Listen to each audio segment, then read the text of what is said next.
Merci, Monsieur le maire, chers collègues. Le zoo ne cessera jamais de faire parler de lui. Aussi, je souhaitais par cette intervention rappeler notre attachement à des activités ludiques et pédagogiques en accès libre. Car en effet, il s'agit d'un des rares jardins zoologiques totalement gratuits et accessibles à tous. Le parc de la Tête d'Or est un lieu emblématique de notre ville.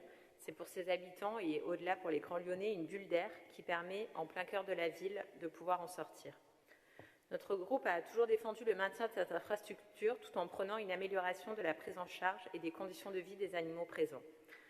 Nous avons toujours soutenu le développement de ce parc dans le sens à la fois d'une plus grande ouverture sur la ville, à travers notamment les partenariats avec écoles, collèges, des projets d'éducation à l'environnement, mais aussi sur des projets d'aménagement prévus pour accueillir de nouvelles espèces, pour protéger le vivant et respecter les rythmes de la nature.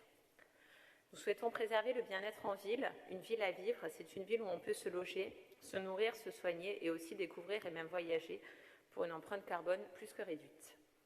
Il est fondamental, quand on défend plus de justice sociale, que nous permettions à l'ensemble des familles, notamment les plus modestes, qui ne partent pas en vacances, ou très peu, d'accéder à des équipements gratuits et de qualité. Et c'est en ce sens, le développement proposé par notre nouvel exécutif et présenté dans cette délibération, qu'elle concrétise notre conception et nos attentes autour de la conciliation d'une transition solidaire et écologique. Ces orientations sont importantes pour que les plus jeunes s'épanouissent dans ce lieu de découverte de la faune et de la flore et dans le cadre d'un parcours qui promeut non seulement la connaissance des espèces vivantes, mais également leur préservation et la préservation de leur habitat naturel et des écosystèmes de manière générale. Par l'intermédiaire de cette délibération et du travail des équipes de la ville de Lyon qui s'investissent au quotidien pour la bientraitance animale, le zoo de la Tête d'Or devient un acteur important dans le domaine de la préservation des espaces.